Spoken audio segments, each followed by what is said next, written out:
예, 시장의 흐름 짚어보면서 대응 전략, 큰 그림에서 모색해보는 신승용의 눈 시간입니다. 오늘 우리 시청자 여러분과 거래소 시장에 대해서 조금 더 자세하게 얘기를 나누고자 합니다.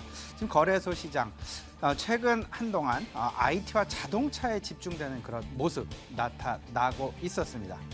그럼 그 부분들이 과연 집중이 될까 아니면 주변 업종으로 확산이 가능할까? 그 방향성을 놓고 우리 시청자들과 같이 얘기를 좀 나눠보죠. 일단은 그 글로벌 유동성의 유입 가능성은 점차 확대되고 있는 것은 사실입니다. 최근 들어서 외국인 3일 연속 순매수 보이고 있는 것도 이 부분의 한 가지가 아닐까, 배경이 아닐까 이렇게 좀 생각이 되고, 이 부분 잠시 자세하게 살펴보고요. 다만 이제 그 유일한 걸림돌이 있습니다. 유일한 걸림돌 뭐니 해도 중국이 아닐까 생각이 됩니다. 중국에 대한 경제 전망치 를 놓고 어떤 그 일희일비하는 그런 움직임들, 그리고 미래에 대한 아직까지는 좀 불확실한 부분들이 지금 현재 공격적인 배팅을 만들어내고 있지 않는 가장 큰 배경이다라고 설명을 드릴 수 있습니다. 이런 부분들 좀 살펴보겠고요. 결국 이런 두 가지를 좀 조합을 해본다면 대형주, 확산과 집중, 이 두 가지를 놓고 생각을 해본다면 조금은 더 집중 쪽으로 방향성이 전개될 가능성이 크겠다. 다시 말씀을 드리면 양극화가 조금은 더 심화될 가능성이 분명히 크다라는 부분으로 우리 시청자들과 같이 얘기를 나눠보겠습니다. 먼저 첫 번째, 글로벌 유동성의 유입 가능성 부분이 되겠습니다. 일단 두 가지 부분이 6월 달에 있어서 가장 큰 외국인들의 어떤 그 스탠스 변화를 만들어낼 수 있는 가장 큰 이벤트다라고 말씀을 드릴 수 있습니다. 첫 번째는요, 이제 6월 중순 정도가 되면 올 초부터 계속해서 시장에 압력을 주어왔던, 매물 부담을 주어왔던 뱅가드 물량이 완화가 됩니다. 6월 중순이면 거의 이제 해소가 된다고 보셔야 될 겁니다. 그렇다면 외국인들 매도세는 이제는 진정될 가능성이 매우 높다. 이미 그런 부분들이 시장 내에 나타나고 있고요. 두 번째입니다. 이제 6월 첫 번째, 두 번째 주 정도가 되면 다음 주, 다다음 주 이제 MSCI 선진지수 편입 기대감이 또다시 시장 내 어떤 하나의 그 소용돌이를 칠 가능성이 매우 큽니다. 올해를 든다면 올해가 벌써 이제 5번째 도전이 되겠는데요. 이미 우리 증시는 FTSE 선진증시 지수에 편입되어 있는 그런 상황, 이미 이 부분도 2년이 지났죠. 이제 마지막 남은 것 MSCI 선진지수 하나다라고 이제 보셔야 됩니다.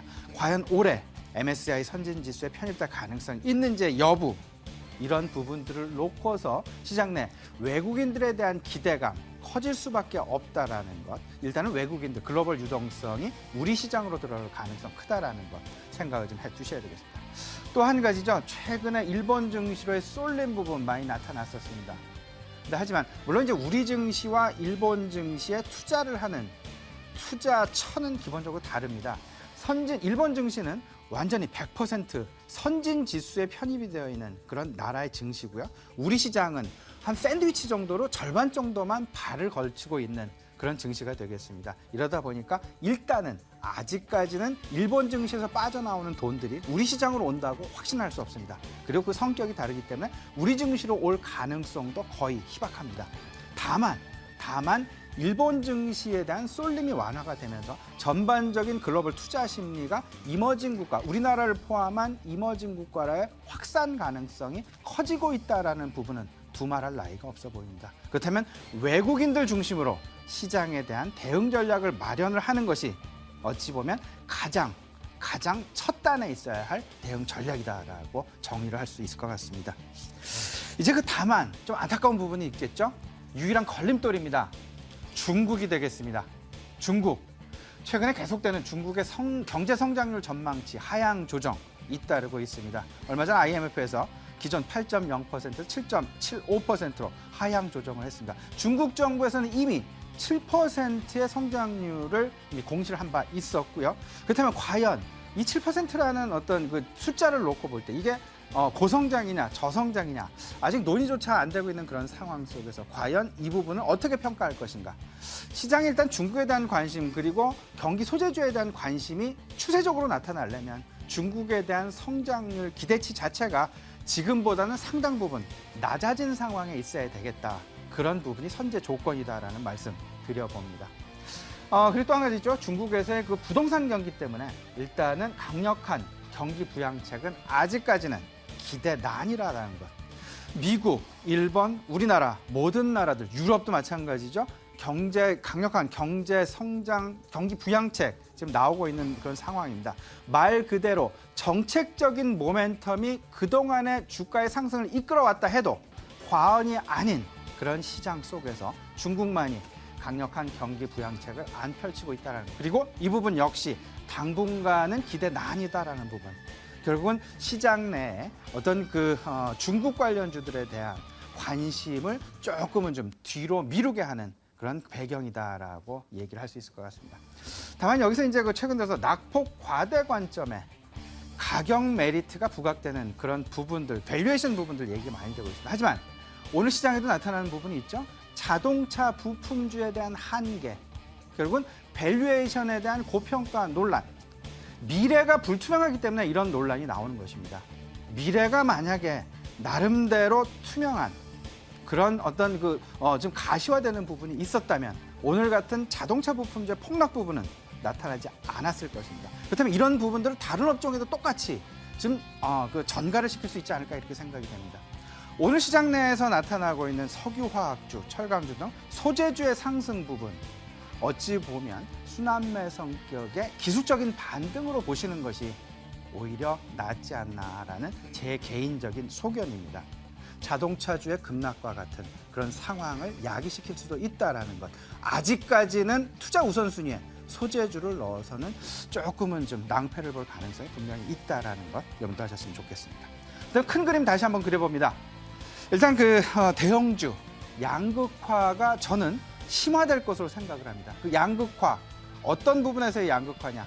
선진 경기와 중국 경기 간에 있어서 선진 경기 쪽에 조금은 더 치우치는 산업 쪽으로의 양극화 현상이 분명히 나타날 가능성이 매우 높겠다. 다시 말씀을 드리면 IT와 자동차 관심, 외국인 관점의 차별화가 분명히 벌어질 것이다라는 말씀인데요. 지금 이제 시장, 모멘텀과 밸류에이션, 이 밸류에이션은 다시 말씀을 드리면 낙폭과대 가격 저가 메리트입니다. 그렇다면 모멘텀이 있는, 성장 모멘텀이 있는 업종을 쫓아갈 것이냐, 낙폭과대, 밸류에이션을 쫓아갈 것이냐를 봤을 때 밸류에이션의 가장 기본이 되는 부분은 결국은 미래에 대한 성장, EPS를 근거로 한다는 것. 그렇다면 EPS조차 지금 명확하지 않은, 전망치조차 명확하지 않은 상황에서 가격 메리트가 과연 얼마만큼 힘을 발휘할지는 제 개인적인 생각은 다소간 제한적일 수가 있다는 부분 꼭 생각을 해 두셔야 되겠습니다. 따라서요, 2분기 실적 전망치에 무조건 주목을 하셔야 됩니다. 오늘의 자동차 부품주들의 낙폭 과대 부분, 폭락 부분, 바로 여기서 나타나는 것입니다. 이런 부분들을 생각하신다면 일단 자동차 부품주가 아닌 IT와 완성자동차 쪽 하고요. 왜냐하면 외국인 입장에서 시총 대형주 중심으로 먼저 담을 가능성이 높기 때문이죠. 이런 부분들 좀 생각을 하셔서 차별화 양상, 양극화 현상 꼭 생각을 하시고 확산 쪽보다는 집중 쪽으로 생각을 하시는 게 좋지 않을까 이렇게 좀 생각이 됩니다. 자세한 얘기 BS투자증권 홍순표 부장 오늘 스튜디오에 모셨습니다. 홍순표 부장과 함께 얘기 자세히 이어가도록 하겠습니다. 잠시 후 뵙겠습니다.